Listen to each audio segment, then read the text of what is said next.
Japanese American Rights Ignored. The Japanese American Internment by Caiden, Samora, and Jake Harrington. On December 7, 1941, in the early stages of the Second World War, the Japanese bombed Pearl Harbor to weaken the United States naval fleet. Japan didn't want the fleet to interfere with their military plans. The U.S. government feared Japanese Americans could attack from within or become spies, so President Franklin D. Roosevelt signed Executive Order 9066. Executive Order 9066 authorized the forced removal of all persons deemed a threat to national security from the West Coast to, quote, relocation centers further inland, resulting in the incarceration of Japanese Americans. This executive order stripped people of Japanese descent of their civil rights. A civil right is a right that citizens are guaranteed by the law. The Japanese Americans in the internment camp suffered greatly by the loss of their freedom, possessions, money, jobs, and family when they were incarcerated without a fair trial. This goes against the 5th and 14th Amendments of the Constitution. President Franklin D. Roosevelt didn't fulfill his responsibility to preserve, protect, and defend the Constitution of the United States through Order 9066. Between 1942 and 1945, the United States government incarcerated more than 10,000 Japanese Americans at the Grenada Relocation Center, an internment camp in southeastern Colorado that was also known as Amache. This was only one out of the 10 internment camps across the United States. To understand why all of this happened, we need to go back to the year 1941. By 1941, the 80,000 Japanese American citizens living in the U.S. were experiencing lots of discrimination. On August 18, 1941, in a letter to President Roosevelt, Representative John Dingell Sr. of Michigan suggested incarcerating 10,000 Hawaiian Japanese Americans as hostages to ensure good behavior on the part of Japan.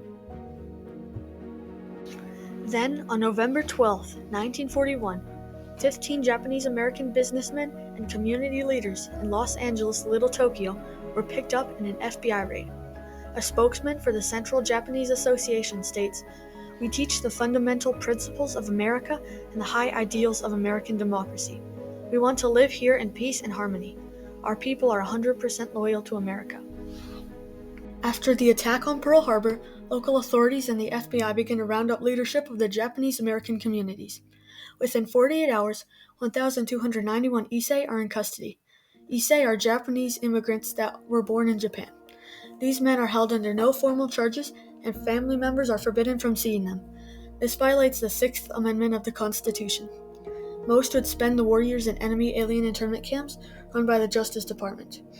After that, President Roosevelt signed Executive Order 9066, which allows military authorities to exclude anyone from anywhere without trials or hearings.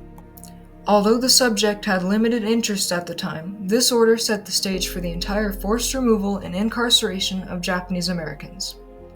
Although Executive Order 9066 didn't specify for any race, gender, or ethnicity, Roosevelt used it against Japanese Americans because Japan bombed the U.S.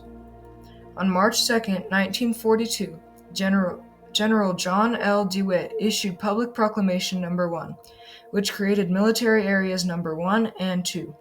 Military Area No. 1 includes the western portion of California, Oregon, and Washington, and part of Arizona, while Military Area No. 2 includes the remaining areas of Washington, Oregon, California, and Arizona that were not included in Military Area No. 1. The proclamation also hints that people might be excluded from Military Area No. 1. The last Japanese internment camp closed in March of 1946. President Gerald Ford officially repealed Executive Order 9066 in 1976 and in 1988. Congress issued a formal apology and passed the Civil Liberties Act, awarding $20,000 to over 80,000 Japanese Americans as reparations for their treatment. All of the different internment camps were located across the states of California, Colorado, Utah, Arizona, Arkansas, Wyoming, and Idaho. Tsugio Tug Ikeda was born in 1925 in Salinas, California. He grew up in a farming community south of San Francisco, where his parents worked as tenant farmers. as his parents, who were immigrants from Japan, were not allowed to own property at the time. Tug was generally well-liked and accepted in school. He was a Boy Scout and just a few merit badges short of becoming an Eagle Scout, and he had just made the tennis team.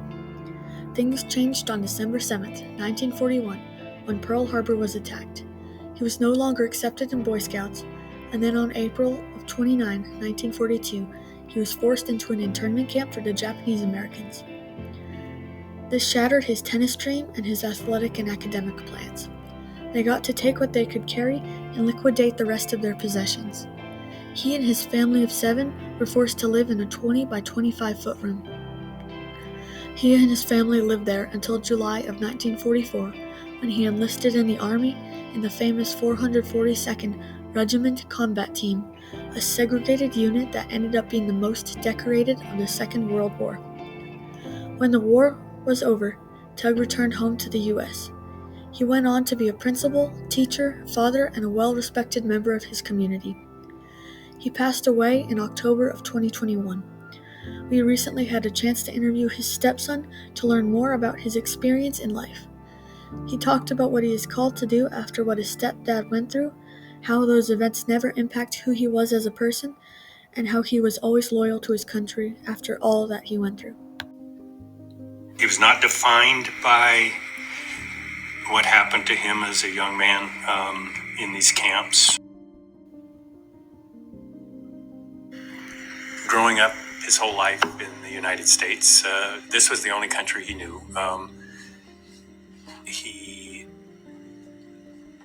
knew it was wrong, and I think it was very hard for him to see what happened to his parents. But he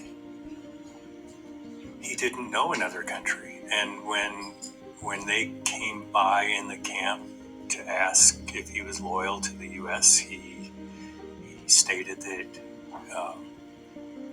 he was, and that he would sign up for the service. And this interview shows us that a lot of the Japanese Americans in these internment camps were born in America. This made them loyal to America because this was the only country they knew. The responsibilities of President Roosevelt were to protect, preserve, and uphold the values of the Constitution, but he didn't do that by incarcerating his citizens that were deemed a threat to national security. He was acting out of the fear of the possibility of Japanese Americans causing harm to the country. The responsibilities of the government is to make sure it doesn't happen again. The responsibility of the public is to learn about what has happened so that they can help prevent events like this in the future. The rights of the Japanese Americans that were guaranteed by the Constitution were taken away from them when they were forced to live in the internment camps. President Roosevelt had the right to sign an order if his advisors also thought it was okay. Since his advisors didn't know what specifically he intended to do with Order 9066, they let him sign it, which was allowed but a very terrible thing to do. The rights of Japanese Americans who were living on the West Coast were violated when they were incarcerated in the internment camps.